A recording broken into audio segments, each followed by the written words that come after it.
Oh, I don't know how much more of this game I can take right now. Oh, it's really starting to get to me.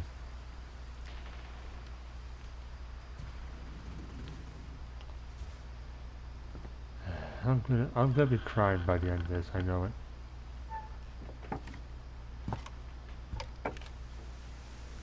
That feeling is only gonna get On the way worse. back from Lewis's funeral, my mom told me to start packing. She waited until the day before we left to tell Edie. I'm not sure if she wanted to make it easier or harder.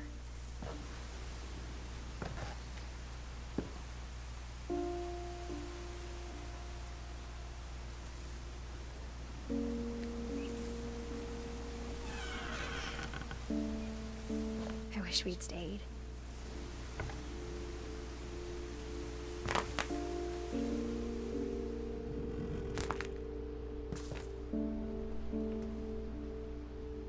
But I understand why we left.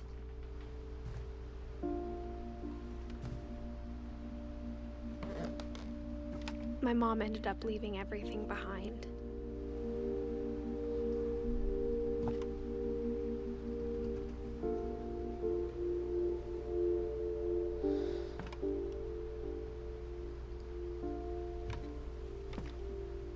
What happened that night had been coming for a long time. Maybe it should have come sooner.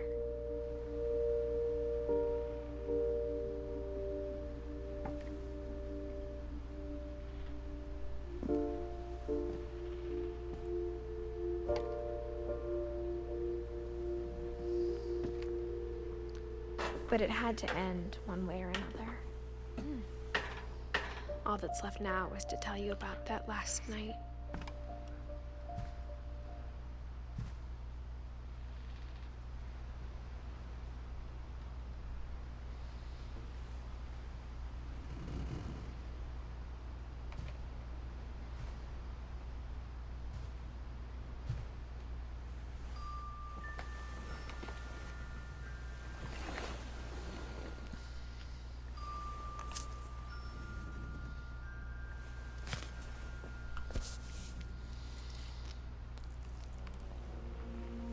That whole last day, Edie just watched us pack and didn't say a word.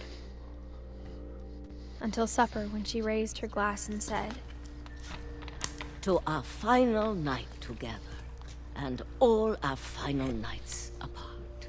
Grandma, you know what I said about alcohol. Some of your medications are very Edith, specific. I left a present for you in the hallway.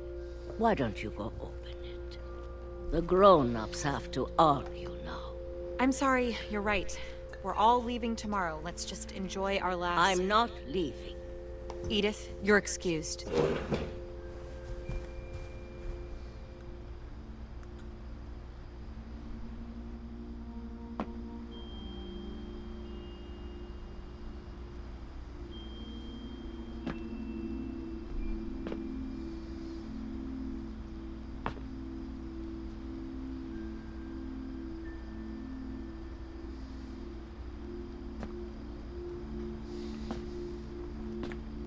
the power had been shut off that morning, but Edie always had plenty of candles.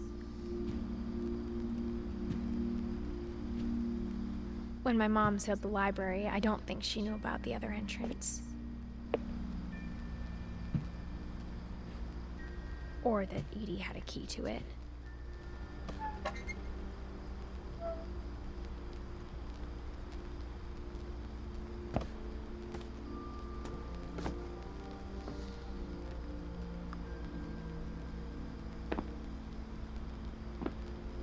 That thing you're afraid of isn't going to end when you leave the house.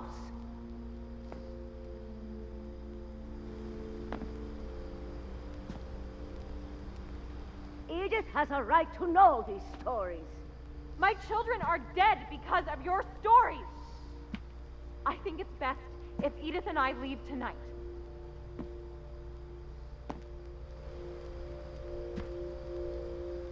We'll have the nursing home send a van for you in the morning, okay?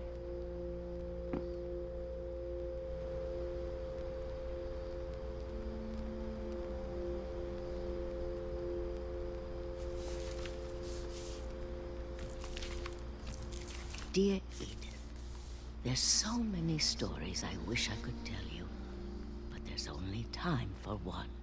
This is about what happened on the night you were born. That night, the tide went way, way out.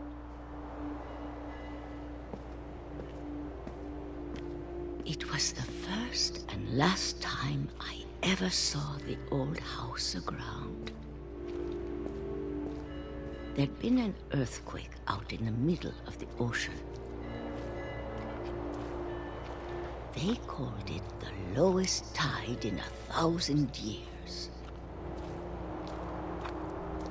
God, it smelled awful. You know, I've seen that house every day of my life.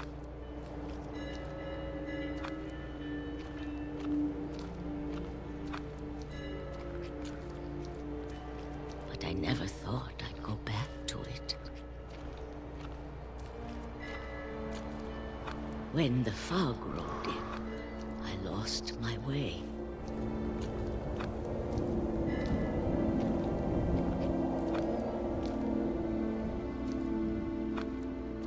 I got turned around.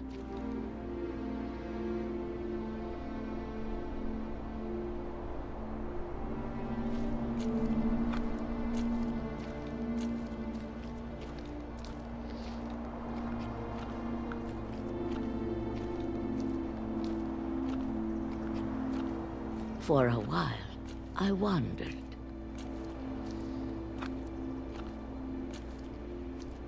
Start going the right way. I started seeing things. Oh.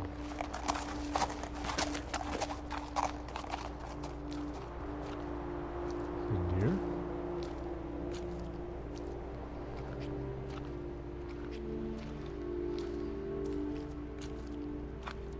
Things I'd forgotten had ever existed.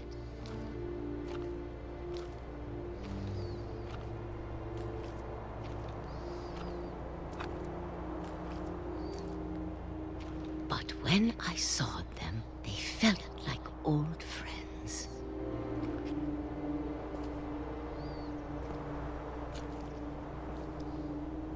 That night, a lot of things came back to me.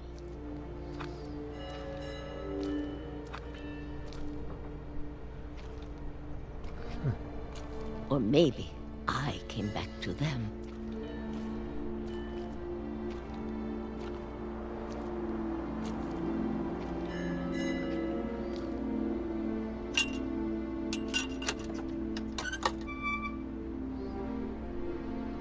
Things I can't explain, but that I need you to try and... Edith, what are you doing in here? It's mine. Edith! Mom, you're gonna rip it. Let go. I kicked and screamed, but Mom dragged me to the car.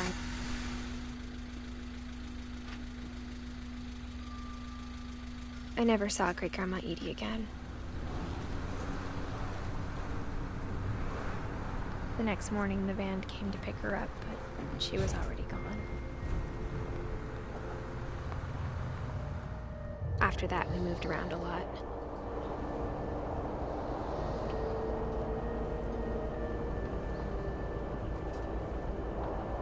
We both tried to make the best of it.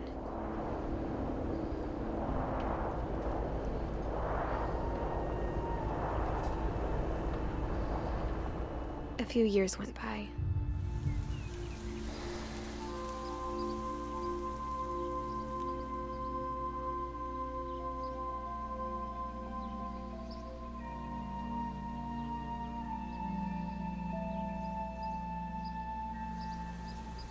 My mom didn't like to talk about it, but she started getting sick a lot. The rest happened pretty quickly. She got better for a while, and then she didn't.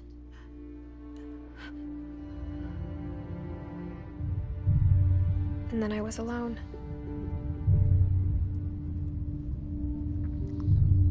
The last Finch left alive.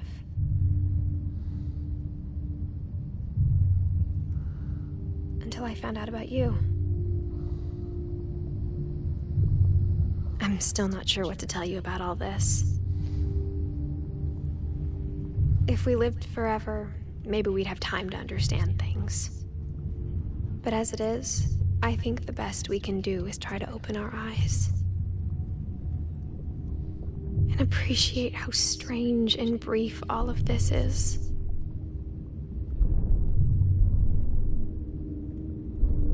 This journal was supposed to be for you.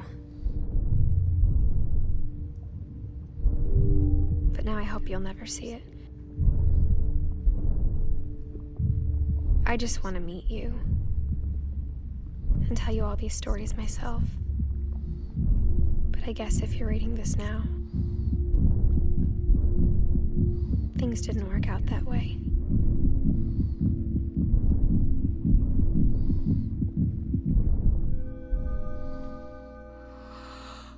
This is where your story begins. I'm sorry I won't be there to see it. It's a lot to ask, but I don't want you to be sad that I'm gone. I want you to be amazed that any of us ever had a chance to be here at all. Good luck.